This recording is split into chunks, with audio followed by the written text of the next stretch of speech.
ramalanmu yang betul atau Tuhan Yesus saya yang lebih hebat. Dan saya pastikan di dalam nama Yesus ramalannya dibatalkan. Dan saya pastikan di dalam nama Yesus ini tidak akan terjadi. Dan saya pastikan Tuhan Yesus saya adalah Allah yang luar biasa akan menjaga bangsa ini. Karena bicara tentang presiden, maka buat saya adalah kehormatan bangsa. Dan untuk itu kita orang Kristen dipanggil untuk mendoakan pemerintah, mendoakan pemimpin-pemimpin kita. Dan saya bersama dengan hamba-hamba Tuhan lainnya berjanji di hadapan Tuhan untuk berdoa bagi Bapak Presiden, berdoa buat Indonesia, sehingga ramalanmu itu adalah ramalan yang kosong, ramalanmu itu adalah ramalan yang tidak terbukti, ramalanmu itu tidak akan terjadi di dalam nama Yesus. Dan sebagai hamba Tuhan, saya akan menantang saudara untuk membuktikan ramalan mana yang betul. Apakah ramalanmu ataukah doa orang-orang benar, doa orang-orang beriman, apapun agama mereka. Kita akan berdoa bersama.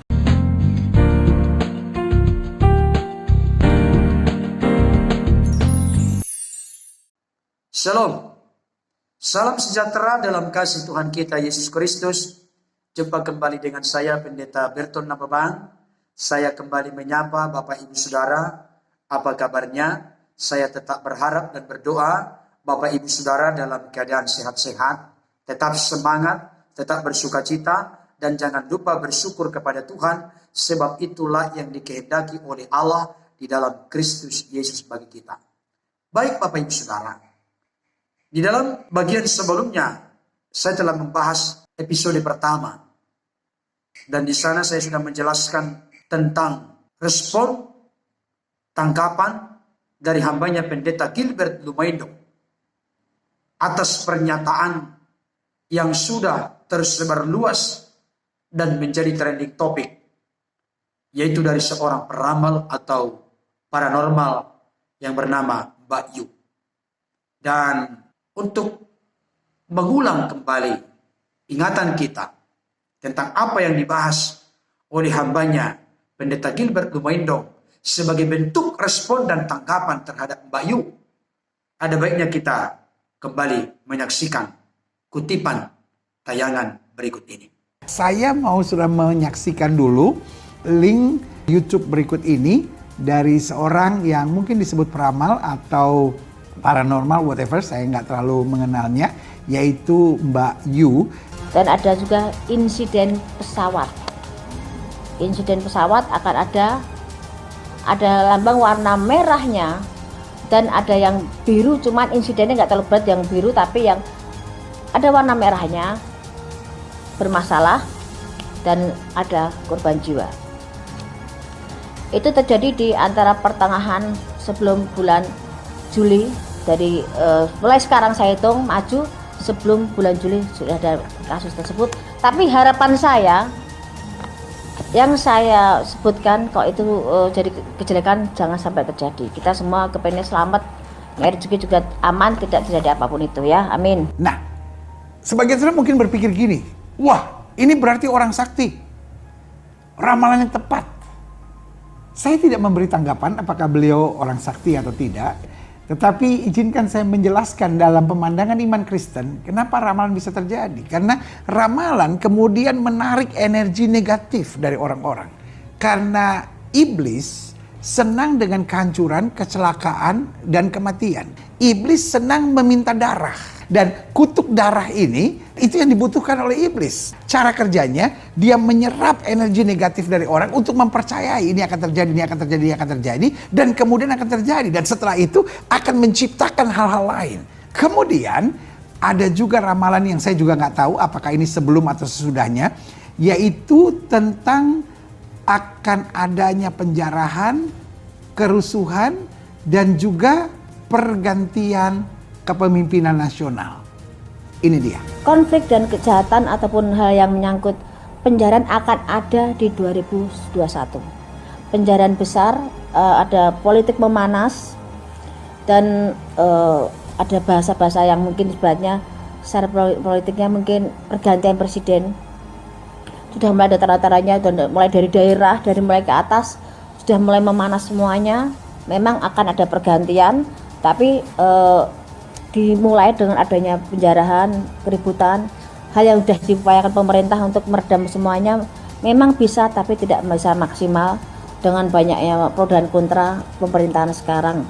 Tapi kalau kita ngomong soal pembangunan memang bagus, tapi dari sebagian masyarakat merasa karena mereka tidak bisa hidup selainnya dan mereka tidak bisa menggais rezeki seperti biasanya. Ya, saya tidak menanggapi yang pertama, tapi kalau ditanyakan bagaimana pandangan iman Kristen, sederhana. Orang-orang ini akhirnya menyerap atau pandangan-pandangan ini menyerap energi-energi negatif dari orang, sehingga akhirnya apa yang dikatakan, kan Alkitab bilang, apa yang kau takutkan, apa yang kau pikirkan, itu yang menimpa engkau. Jadi ketika manusia terserap energi negatifnya untuk mempercayai, untuk meyakini, dan itu terjadi. Nah, hal yang sama yang mau dibuat dengan ramalan ini. Dan untuk ini saya katakan ini ramalan berbahaya. Dan saya sebagai hamba Tuhan, saya sebagai seorang pendeta, saya sebagai seorang pengikut Kristus menantang Mbak Yu ini untuk kita buktikan ramalanmu yang betul atau Tuhan Yesus saya yang lebih hebat. Dan saya pastikan di dalam nama Yesus ramalannya dibatalkan. Dan saya pastikan di dalam nama Yesus ini tidak akan terjadi. Dan saya pastikan Tuhan Yesus saya adalah Allah yang luar biasa akan menjaga bangsa ini. Karena bicara tentang presiden, maka buat saya adalah kehormatan bangsa. Dan untuk itu kita orang Kristen dipanggil untuk mendoakan pemerintah, mendoakan pemimpin-pemimpin kita. Dan saya bersama dengan hamba-hamba Tuhan lainnya berjanji di hadapan Tuhan untuk berdoa bagi Bapak Presiden, berdoa buat Indonesia. Sehingga ramalanmu itu adalah ramalan yang kosong. Ramalanmu itu adalah ramalan yang tidak terbukti. Ramalanmu itu tidak akan terjadi di dalam nama Yesus. Dan sebagai hamba Tuhan, saya akan menantang saudara untuk membuktikan ramalan mana yang betul. Apakah ramalanmu ataukah doa orang-orang benar, doa orang-orang beriman, apapun agama mereka, kita akan berdoa bersama. Dan saya sebagai hamba Tuhan menyatakan bahwa Indonesia tetap akan aman. Bapak Presiden Jokowi tetap akan terlindungi oleh Tuhan. Tidak akan ada kerusuhan-kerusuhan, penjarahan-penjarahan seperti yang kau ucapkan itu. Di dalam nama Yesus dibatalkan. Rancangan-rancangan iblis itu dihancurkan di dalam nama Yesus. Dan kami berjanji, para hamba-hamba Tuhan, untuk mendoakan negara ini. Karena itulah janji firman Tuhan. Karena di dalam iman Kristen, ramalan adalah sesuatu yang bohong. Ramalan adalah sesuatu yang dipakai oleh setan. Ramalan adalah sesuatu yang cara kerja iblis untuk mendatangkan kekacauan. Itu sebabnya saya sangat minta maaf. Saya tidak membenci siapapun, termasuk Mbak Yu. Saya mendoakan Mbak Yu untuk kembali ke jalan yang lurus. Untuk tidak lagi menyampaikan ramalan-ramalan yang kemudian hanya menciptakan hal-hal yang sifatnya negatif. Kita orang-orang beragama, kita orang-orang beriman, duduk dan berdoa, itu yang lebih penting. Duduk dan beribadah, itu lebih penting daripada menyampaikan ramalan-ramalan. Tujuannya apa? Untuk menunjukkan kau hebat? Untuk menunjukkan sesuatu kau tahu terjadi sebelumnya? Padahal ujung-ujungnya hanya maut, kematian, kerusakan, kehancuran, dan kekacauan. Ujung-ujungnya diramalkan, oh artis-artis akan bercerai, ujung-ujungnya akan ada kerusuhan, oh akan ada kekacauan. Itu sebabnya kami hamba-hamba Tuhan berjanji di hadapan Tuhan untuk berdoa. Karena kita diingatkan oleh Alkitab bahwa kita harus berdoa untuk pemerintah. Kita harus berdoa menaikkan syafaat untuk pemimpin-pemimpin. Dan pada saat ini sebagai seorang hamba Tuhan, mengajak kawan-kawan hamba-hamba Tuhan, mengajak kawan-kawan yang beriman dan percaya kepada Allah yang hidup sesuai dengan pengakuan kita sebagai bangsa yang Pancasila, bahwa kita percaya pada ketuhanan yang Maha Esa. Karena itu kita berjuang bersama untuk berdoa buat bangsa ini. Kita tidak percaya pada ramalan-ramalan. Bahkan kita tolak, kita patahkan, kita hancurkan setiap rencana-rencana ramalan-ramalan palsu tersebut. Dan kita berdoa bersama supaya Indonesia tetap jaya, Indonesia tetap terlindungi, Indonesia tetap damai. Dan kepada Mbak Yu, saran saya, mari berhenti dengan ramalan-ramalan yang hanya mendatangkan kutuk di bangsa ini. Itu maaf, itu kepercayaan iman percaya kita. Saya kurang begitu memahami Mbak Yu iman percayanya apa. Tetapi yang saya pastikan bahwa yang bernama ramalan-ramalan itu bukan sesuatu yang cocok dengan bangsa ini yang percaya pada Pancasila.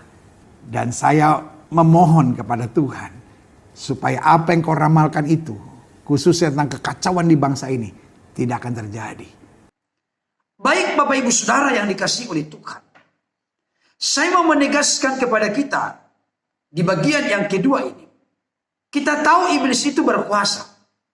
bahkan bisa membuat tanda-tanda ajaib dan tanda-tanda heran. Sehingga bila perlu, menurut iblis dan rancangan serta keinginannya, orang-orang percaya pun bisa terseret dan ikut arus mempercayai segala karya dan tindakannya. Tapi saya ingatkan kepada kita, iblis itu bukan maha kuasa. Yang kedua, iblis itu banyak tahu. Dan apa yang dikatakan bisa menjadi sebuah kenyataan karena itu strategi dari iblis, roh-roh jahat, kuasa-kuasa kegelapan yang memakai arwah-arwah, sihir, roh-roh peramal, tenung, telaah, dan lain sebagainya. Sehingga ada banyak orang yang terpengaruh, takjub, tercengang, terpesona, dan akhirnya mempercayai secara utuh. Memang itu target dan tujuan iblis. Tapi saya ingatkan kembali, iblis bukan maha tahu. Kita patut bersyukur, berterima kasih kepada Tuhan Allah semesta alam yang kita kenal melalui Yesus Kristus Tuhan. Dan yang diteguhkan, dikuatkan, dikokohkan oleh Roh Kudus sebagai penghibur, penolong dalam hidup kita. Bahwa Allah kita adalah Allah yang maha besar. Allah kita adalah Allah yang maha kuasa. Dan Allah yang maha tahu. Oleh sebab itu jangan bergantung kepada yang berkuasa. Jangan bergantung meyakini, mempercayai yang banyak tahu. Tapi mari kita mengarahkan hati hidup kita kepada yang maha kuasa dan yang maha tahu, yaitu Sang Pencipta langit, bumi, laut beserta segala isinya, dan yang mengatur segalanya demi kebaikan manusia dan secara khusus kepada orang-orang yang percaya kepadanya. Saudaraku yang dikasihi oleh Tuhan, saya kembali akan bongkar dan tunjukkan ada banyak ayat-ayat firman Tuhan yang mengatakan bahwa Tuhan menentang pemanggilan arwah, ramalan, telaah, sihir, tenung, atau roh-roh peramal. Saya baca untuk kita dari Ulangan pasal 18. Dimulai dari ayat 9 sampai 14. Dikatakan demikian. Apabila engkau sudah masuk ke negeri yang diberikan kepadamu oleh Tuhan Allahmu, maka janganlah engkau belajar berlaku sesuai dengan kekejian yang dilakukan bangsa-bangsa itu. Tentunya bangsa Israel sebagai umat pilihan, umat kesayangan Tuhan dalam konteks penulisan Alkitab ini, sebagai umat yang dikuduskan, dikhususkan, dipisahkan, pola, cara hidup mereka mesti sesuai dengan ketentuan, ketetapan, peraturan, perintah Tuhan. Tidak boleh menjadi serupa dengan dunia. Tidak boleh menjadi serupa dengan orang-orang Kanaan yang hidupnya saat itu melakukan seperti yang tertulis dalam firman Tuhan ini. Jadi Allah Israel menghendaki, menginginkan bangsa Israel supaya hidupnya, pola cara hidupnya berbeda dengan pola cara hidup dari penduduk tanah Kanaan yang dihalau oleh Tuhan dari Kanaan itu, yang akhirnya tanah Kanaan itu dianugerahkan, dipercayakan kepada bangsa Israel sebagai umat kesayangan dan umat pilihannya. Apa yang dilarang di sini? Ulangan 18 ayat 10 sampai 14 dikatakan demikian. Di antaramu janganlah didapati seorang pun yang mempersembahkan anaknya laki-laki atau anaknya perempuan sebagai korban dalam api, ataupun seorang yang menjadi petenung, seorang peramal, seorang penelaah, seorang penyihir, seorang pemantra, ataupun seorang yang bertanya kepada arwah atau kepada roh peramal, atau yang meminta petunjuk kepada orang-orang mati. Sebab setiap orang yang melakukan hal-hal ini adalah kekejian bagi Tuhan, dan oleh karena kekejian-kekejian inilah Tuhan Allahmu menghalau mereka dari hadapanmu. Haruslah engkau hidup dengan tidak bercela di hadapan Tuhan Allahmu, sebab bangsa-bangsa yang daerahnya akan kau duduki ini mendengarkan kepada peramal atau petenung, tetapi engkau ini tidak diizinkan Tuhan Allahmu melakukan yang demikian. Saudara, Tuhan jelas, eksplisit, terang-benderang menegaskan kepada bangsa Israel bahwa Tuhan tidak mengizinkan mereka untuk melakukan ramalan, tenung, sihir, telaah, mantra, bertanya kepada arwah, kepada roh-roh peramal, meminta petunjuk kepada orang-orang mati. Tuhan berkata, Tuhan tidak mengizinkan umatnya melakukan itu, karena itu merupakan satu kekejian di mata Tuhan. Bahkan alasan mendasar Tuhan menghalau bangsa Kanaan, penduduk Kanaan, dari wilayah mereka, dari tanah mereka, oleh karena mereka melakukan hal itu. Maka mustahil dan tidak mungkin di dalam pikiran, hati, dan benak Tuhan, bangsa ini kembali melakukan hal yang sama. Berarti mereka menjadi serupa dengan dunia. Tidak ada bedanya dengan penduduk tanah Kanaan. Tapi Tuhan menghendaki supaya mereka hidupnya berbeda, dipisahkan dari pola cara hidup bangsa penduduk Kanaan, dan mereka hidup kudus, suci, tidak tercemar, tidak terpolusi, tidak terpengaruh. Tapi hidup mereka menjadi hidup sebagai bangsa umat pilihan, umat kesayangan Tuhan, yang hidupnya berdasarkan atas perintah, ketetapan, peraturan, dan kebenaran firman Tuhan. Saudaraku, saya lanjutkan kembali di dalam Yesaya pasal 8 ayat 19 sampai 22. Ini ayat-ayat yang semakin menegaskan kepada kita betapa Tuhan membenci ramalan, telaah, tenung, sihir, dan lain sebagainya. Dikatakan begini, dan apabila orang berkata kepada kamu, mintalah petunjuk kepada arwah dan roh-roh peramal yang berbisik-bisik dan komat kamit, maka jawablah, bukankah suatu bangsa patut meminta petunjuk kepada Allahnya? Atau haruskah mereka meminta petunjuk kepada orang-orang mati bagi orang-orang hidup? Saudara, carilah pengajaran dan kesaksian. Siapa yang tidak berbicara sesuai dengan perkataan itu, maka baginya tidak terbit fajar. Saudara, ketika seseorang meminta petunjuk kepada arwah dan roh-roh peramal, yang terjadi apa? Baginya tidak akan terbit fajar. Hidupnya dalam kegelapan, bukan dalam terang. Itu maksudnya. Ayat 21. Mereka akan lalu lalang di negeri itu, melarat dan lapar. Berarti di sini mengalami penderitaan, kesusahan, kesulitan, bahkan berada di bawah kutu. Karena mereka sedang menjadikan dirinya bertentangan dan berlawanan dengan Allah Israel. Dan apabila mereka lapar, mereka akan gusar dan akan mengutuk rajanya dan Allahnya. Mereka akan menengadah ke langit dan akan melihat ke bumi. Dan sesungguhnya hanya kesesakan dan kegelapan, kesuraman yang mengimpit. Dan mereka akan dibuang ke dalam kabut. Saudara, di sini ada dikatakan kesesakan, kegelapan, kesuraman, himpitan akan mereka alami dan nikmati. Ketika apa, saudaraku? Ketika mereka meminta petunjuk kepada arwah dan roh-roh peramal.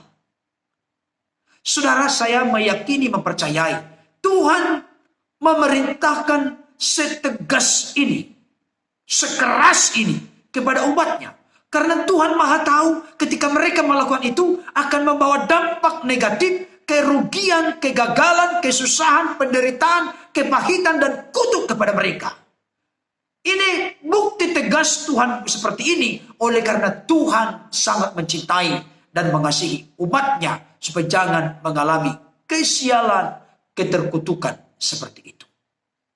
Saya lanjutkan kembali untuk kita.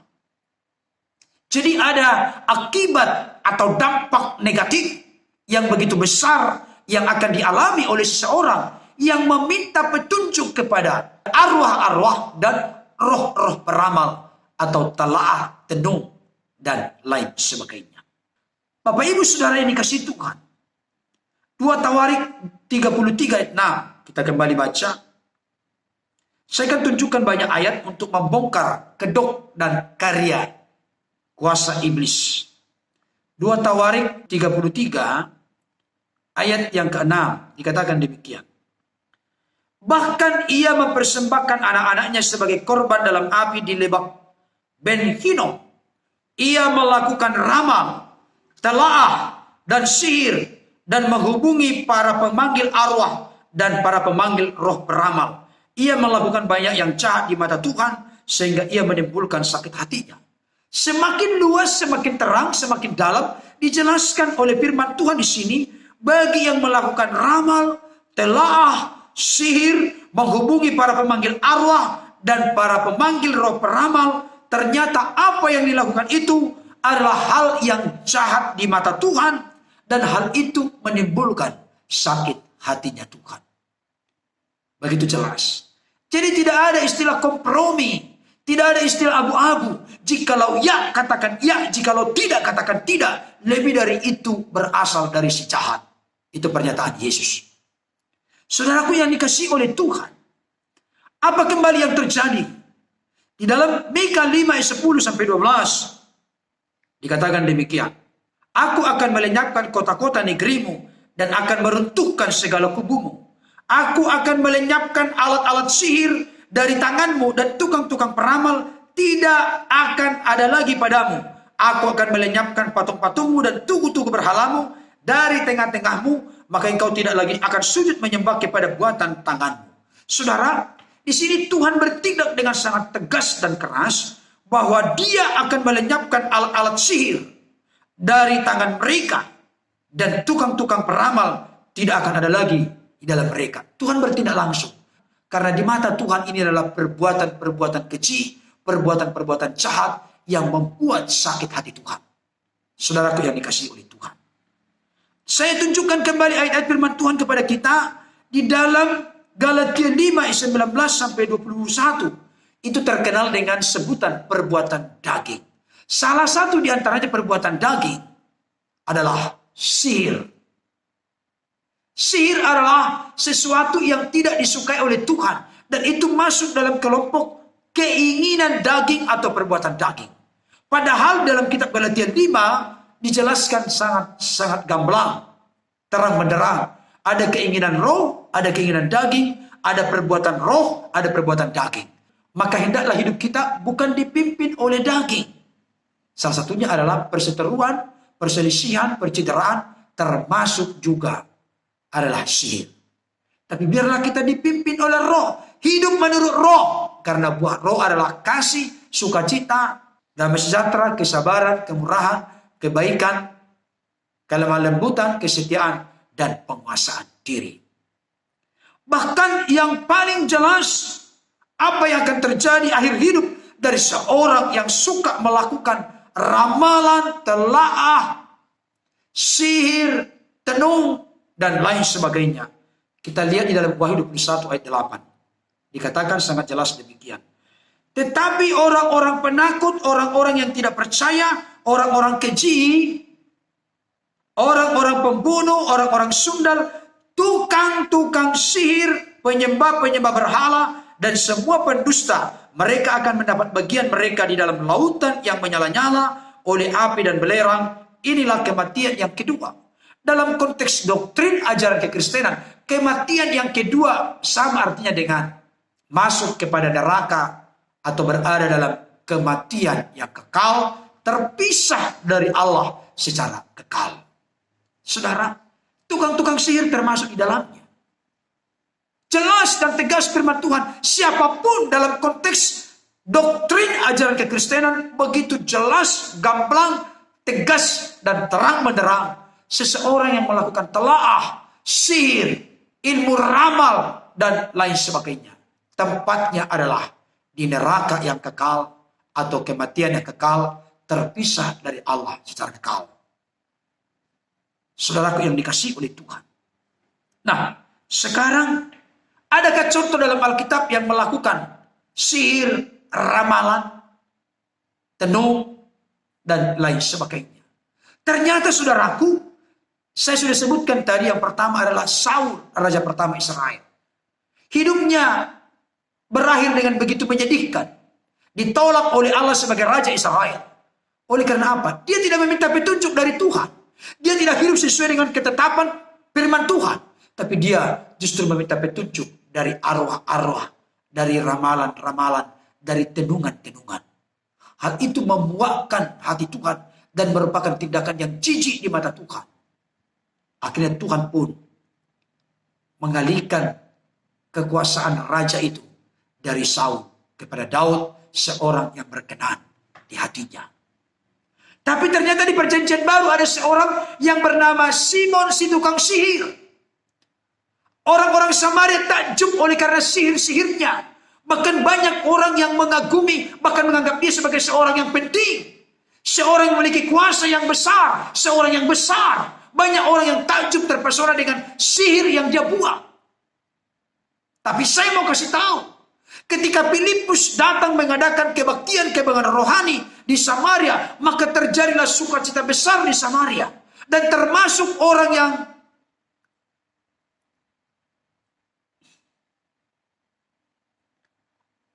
memiliki respon dan tanggapan terhadap pelayanan Filipus saat itu adalah seorang Simon si tukang sihir. Dia takjub dan terpesona karena terjadi tanda-tanda mujizat keajaiban melalui pelayanan dari seorang Filipus. Bahkan ketika rasul-rasul di Yerusalem sudah tahu ada jemaat Tuhan yang sudah terbentuk di Samaria, maka diutuslah 2 orang bernama Petrus dan Yohanes untuk menuju ke Samaria. Mereka pun menumpangkan tangan kepada orang-orang yang telah percaya dan menerima kabar baik berita Injil yang disampaikan oleh Filipus. Ketika Petrus dan Yohanes menumpangkan tangan, maka mereka pun menerima Roh Kudus.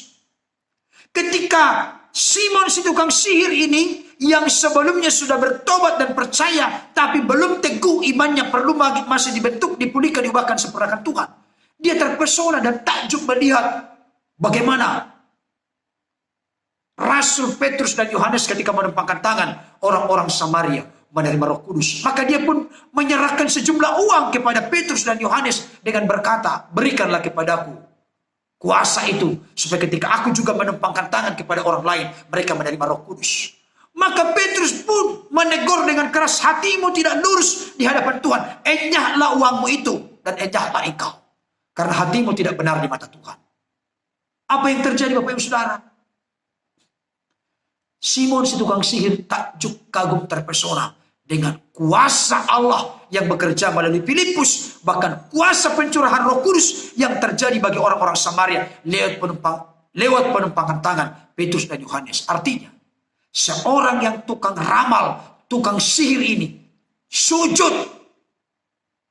Kalau memang dia lebih hebat, kenapa dia tidak tantang itu Petrus dan Yohanes? Kenapa dia tidak tantang itu Filipus? Ini menunjukkan, saya kasih tahu Bapak Ibu Saudara, bahwa memang iblis itu punya kuasa, tapi bukan maha kuasa. Tapi kita bersyukur, berterima kasih kepada Tuhan yang kita kenali dalam Yesus Kristus, dan oleh kekuatan Roh Kudus, ternyata kuasanya lebih dahsyat daripada kuasa roh-roh peramal, roh telaah, roh pemanggil arwah, dan tenung dan lain sebagainya. Bapak Ibu Saudara yang dikasihi oleh Tuhan, ada satu ayat bagian firman Tuhan yang saya bacakan untuk kita, yang perlu menjadi sorotan dan perhatian bagi kita, yaitu 2 Korintus 11 ayat yang ke-14.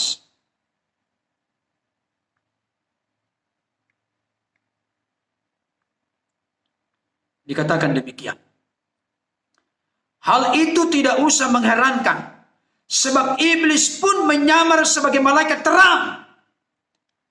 Di sini kita mesti hati-hati Bapak Ibu Saudara. Iblis bisa menyamar sebagai malaikat terang. Kalau dia menyamar sebagai malaikat terang, berarti ada banyak orang yang tidak hidup dalam kebenaran, yang tidak hidup dalam kekudusan, yang tidak hidup dalam pengurapan, bisa dikelabui, bisa dibodohi, bisa dipengaruhi, sehingga orang-orang percaya pun yang tidak teguh imannya bisa terpengaruh kepada orang ini yang memiliki roh peramal atau telaah, tenung, dan lain sebagainya. Karena iblis bisa pakai orang itu untuk membuat orang-orang percaya termasuk di dalamnya. Bahkan manusia takjub, kagum, dan terpesona. Saudara dikasih oleh Tuhan, tidak bisa dipungkiri. Apakah dukun bisa menyembuhkan? Apakah ketika menyembah di sebuah tempat keramat, gunung-gunung tertentu, bisa mendapatkan kekayaan? Bisa memperoleh kekayaan, sukses dengan cara yang instan? Bisa. Tapi saya mau kasih tahu, kita harus memiliki standar. Itu semua semu dan sementara. Itu hanya berkuasa. Itu hanya tahu. Itu hanya banyak tahu. Tapi bukan maha kuasa. Bukan maha tahu. Mari kita berserah kepada Tuhan yang Maha Tahu dan Tuhan yang Maha Kuasa. Karena hidup kita aman dan nyaman dalam genggaman tangannya. Dan saya mau kasih tahu Bapak Ibu Saudara, firman Tuhan menegaskan dalam Pengkhotbah 8 ayat 17. Saya baca untuk kitab Pengkhotbah 8 ayat 17. Demikian bunyinya. Maka nyatalah kepadaku bahwa manusia, termasuk peramal, pemanggil arwah, yang membuat ramalan, tidak dapat menyelami segala pekerjaan Allah yang dilakukannya di bawah matahari. Bagaimanapun juga manusia berlelah-lelah mencarinya, ia tidak akan menyelaminya. Walaupun orang yang berhikmat mengatakan, oh ia mengetahuinya, namun ia tidak dapat menyelaminya. Saudara, mereka hanya mendeteksi, meramal, memprediksi, memperkirakan. Dan nanti bisa benar, bisa tidak. Tapi masalahnya ketika benar ini, oh dia sakti mandraguna, dia hebat, dia luar biasa. Orang takjub, kagum, terpesona. Bahkan orang beriman pun bisa terseret, terpengaruh kalau tidak teguh imannya. Berdiri di atas firman Tuhan dan berada dalam pengurapan Tuhan.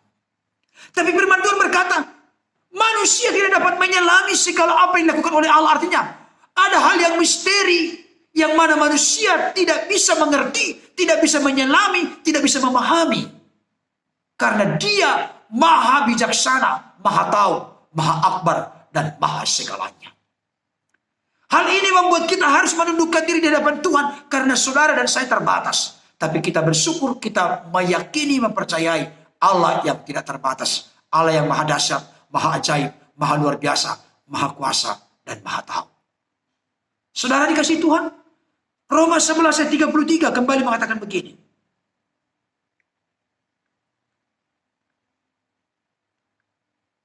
Oh alangkah dalamnya kekayaan, hikmat, dan pengetahuan Allah. Sungguh tak terselidiki keputusan-keputusannya, dan sungguh tak terselami jalan-jalannya.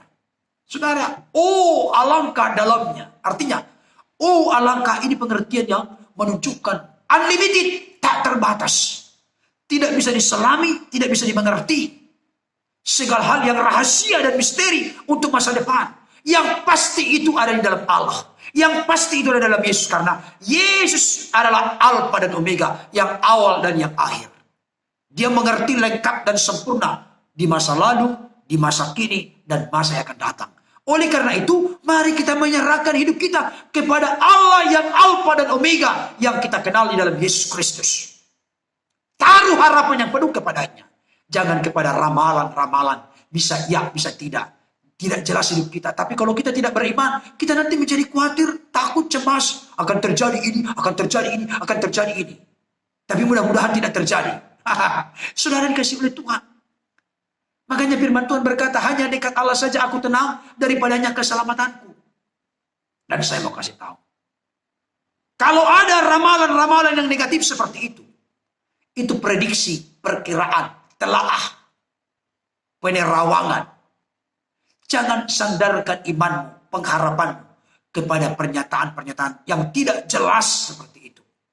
Sandarkanlah pengharapanmu, hidupmu serahkanlah penuh kepada Tuhan. Karena di dalam Dia kita aman dan nyaman. Amin, saudara. Rancangan-rancangan yang tidak baik itu bukan berasal dari Tuhan.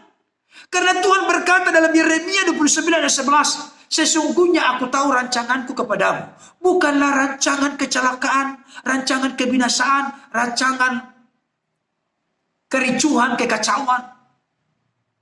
Tapi rancangan damai sejahtera untuk memberikan kepadamu hari depan yang penuh dengan harapan. Bukan madesu, masa depan suram, tapi madece, masa depan cerah. Amin, saudara. Bahkan dikatakan dalam Roma 10 ayat yang ke-10. Memang di sini harus kita perhatikan dengan sungguh-sungguh. Iblis datang untuk mencuri, membunuh, membinasakan. Membawa kekacauan, membawa keributan. Membawa kekhawatiran, mengumbar kebimbangan, keraguan, kecemasan. Tapi Yesus datang untuk memberikan hidup dan memberinya dalam segala kelimpahan. Tinggal tergantung kepada kita pilih apakah rancangan iblis atau rancangan Kristus. Kalau Kristus yang kita percaya, dia membawa kelimpahan. Dia membawa kehidupan yang berkelimpahan, kehidupan yang berkualitas, kehidupan yang menyenangkan hati Bapa dan menjadi berkat bagi sesama. Yakobus 1 ayat 17 jelas berkata, saya bacakan untuk kita. Ini ayat yang sangat luar biasa. Dikatakan demikian. Setiap pemberian yang baik dan setiap anugerah yang sempurna datangnya dari atas, diturunkan dari Bapa segala terang. Padanya tidak ada perubahan atau bayangan karena pertukaran. Saudara, setiap pemberian yang terbaik, anugerah yang sempurna, datangnya dari Bapa segala terang. Jadi rancangan Bapa kepada kita adalah yang terbaik, yang sempurna, yang membawa keteduhan, kebahagiaan, kedamaian, kesejahteraan bagi kita. Tapi kalau dari iblis beda. Kulitnya saja kelihatan benar, indah. Tapi di dalamnya ada kepalsuan, kemunafikan, ketakutan, kecemasan, dan lain sebagainya. Oleh karena itu Bapak Ibu Saudara, pada kesempatan ini saya ingatkan kepada kita. Mari, taruhlah harapan yang penuh kepada Tuhan. Percayailah apa rancangan Tuhan bagi kita. Jangan percayai hal-hal yang lain di luar sana. Hal itu bisa ya, bisa tidak. Tapi kalau di dalam Tuhan, selalu yang terbaik yang Tuhan siapkan bagi kita. Kiranya pembahasan ini dapat semakin mencerahkan, meneguhkan, menguatkan kita. Untuk benar-benar menyerahkan, mempersembahkan hidup kita kepada Tuhan. Sesungguhnya rancangannya, rancangan damai sejahtera dan masa depan yang terbaik dalam hidup kita. Tuhan Yesus memberkati. Amin.